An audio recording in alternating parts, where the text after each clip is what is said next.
11వ ward నుంచి చిత్తలూరు కృష్ణ గారు BRS party జిల్లా నాయకులు వారు మనతో పాటు ఉన్నారు. అడిగి తెలుసుకుందాము. వీళ్ళకి ఇప్పుడు ఇండిపెండెంట్గా ఇచ్చిన వాళ్ళకి వీళ్ళు ఇంత అంటే ఒక రకంగా చెప్పాలంటే చాలా పెద్ద త్యాగం అని కూడా చెప్పుకోవచ్చు.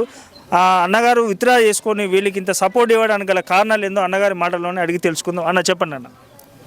ఫస్ట్ ఆఫ్ 11వ వార్డు ప్రజలకు మేము ఒకటే విజ్ఞప్తి, అన్ని పార్టీలు కలిసి ఏకంగా తీర్మానం చేసుకొని వారి కొరకు మేము పాటుపడుతున్నాం అంటే, వారికి మద్దతు తెలుపుతున్నాం అంటే, వారి గురించి ఎంత మంచి వాళ్ళు అయితే మేము అందరం కలిసి వారికి మద్దతు తెలుపుతున్నాం అనేది దయచేసి రాయంగూడెం ప్రజలారా, 11వ వార్డు ప్రజలారా అర్థం చేసుకోండి.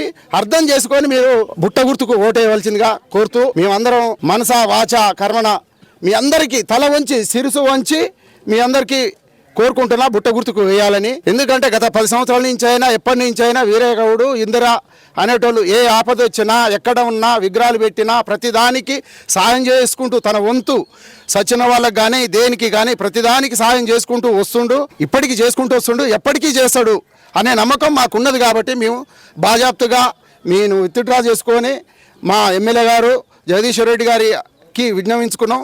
మంచి వ్యక్తి, పట్టున్న వ్యక్తి, అన్ని విధాలుగా ఉన్న వ్యక్తి, అతన్ని పెట్టి మనం ముందుకు తీసుకుపోదామని చెప్పగానే మా ఎమ్మెల్యే గారు కూడా మంచిగా మనసుతోని ఆశీర్వదించి మమ్మల్ని పంపించిండు. దిగ్విజయంగా మేము అతని అత్యధిక మెజారిటీతో గెలిపించుకొని మా ఎమ్మెల్యే గారికి మా ఊరు తరపు నుంచి మేము అప్పచెప్తామని చెప్తున్నాం. మరి ఒకసారి చెప్తున్నా, 11వ వార్డు సభ్యులకు అందరికీ, మహిళలకు, వృద్ధులకు అందరికీ దండం పెట్టి చెప్తాను, బుట్ట గుర్తుకు ఓటేసి అత్యధిక మెజార్టీతో గెలిపించవలసిందిగా కోరుతున్నాం. మనతో పాటు మేకలపైన శేఖర్ గారు ఉన్నారు. సో 11వ వార్డు నుంచి అని ఈ యొక్క స్వతంత్ర అభ్యర్థిని వీళ్ళు మిత్రపక్షాలు అందరూ కలిసి కూడా బలపరచడం జరిగింది. సో వారి మాటల్లో కూడా అడిగి తెలుసుకునే ప్రయత్నం చేద్దాం. అన్న చెప్పండి. 11వ వార్డు రాయనగూడెం వీరయ్యగౌడు ఇంద్రని గెలిపేయటానికి మొత్తం పార్టీలకు అతీతంగా మేము ఈరోజు తీసుకున్న నిర్ణయం చాలా వాస్తవమైనది. వాస్తవానికి ఊరు అభివృద్ధి విషయంలో గతంలో 2 పర్యాయాలు గెలిచి ఈ ఊళ్ళో శ్మశాన వాటిక 10-15 ఏళ్ళ సందింత వరకు శ్మశాన వాటిక కట్టేయని కారణంగా మేము శ్మశాన వాటికతో పాటు చాలా కార్యక్రమాలు, నా 140 ఇళ్ల స్థలాలు, బోర్డ్రా, ఇవన్నీ కూడా మేము ఉమ్మడిగా అన్ని పక్షాల సహకారంతో ఈ గ్రామాన్ని అభివృద్ధి పదంలో నడిపించినటువంటి సందర్భం. మా పార్టీ నుంచి కూడా, సిపిఎం పార్టీ నుంచి కూడా వేసినటువంటి నల్లమేకల జానమ్మ అభ్యర్థిని నాగార్జున రెడ్డి గారు, పార్టీ జిల్లా కార్యదర్శి నాగార్జున రెడ్డి గారు అభిప్రాయం మేరకు మేము కూడా విత్డ్రా చేసుకొని ఇక్కడ ఒక మంచి వ్యక్తి ఇబ్బంది పాలు కాకుండా వారిని గెలిపేయటానికి అందరం కంకణబద్దులై పార్టీలకు అతీతంగా మహిళలు కానీ మిగతా పార్టీ నాయకులు అందరం కూడా ఈరోజు ఎలుగురు ఇందరని అత్యధిక మేరతో బుట్ట గుర్తును గెలిపేయటానికి మేమందరం కూడా శాయశక్తుల ఈ రోజు నుంచి 5 రోజుల పాటు గడప తిరిగి తప్పనిసరి ఈ అవకాశం ఇందిరాగారికి ఇవ్వాలి, బుట్ట గుర్తు మీద అత్యధిక ఓట్లేసి గెలిపించాలని మేము కోరుతా ఉన్నాం. మా పార్టీ నుంచి కూడా 3 కార్యదర్శులు, అట్నే గ్రామ కార్యదర్శి కూడా ఇక్కడ హాజరు కావడం అనేది జరిగింది.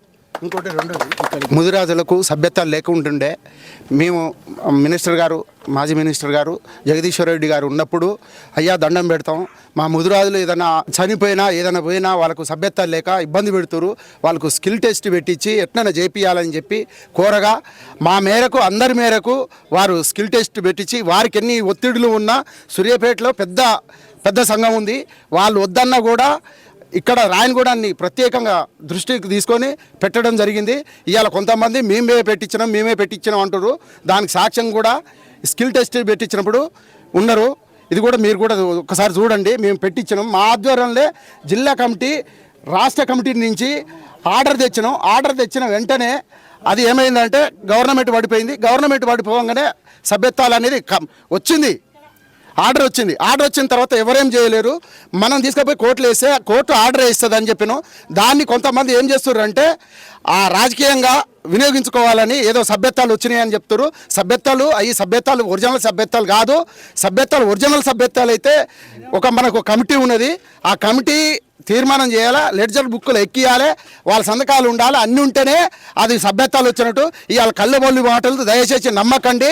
అది రావడానికి మేము ఇంకా చాలా కృషి చేయవలసి ఉంటుంది. అందరూ ఉమ్మడిగా అందరం కలిసి ఆ సభ్యత్వాలు సాధించుకుందాం, అన్నీ సాధించుకుందాం. ఎవరి మాయ మాటలు అయితే నమ్మకండి అని దయచేసి అందరికీ చెప్తున్నాను.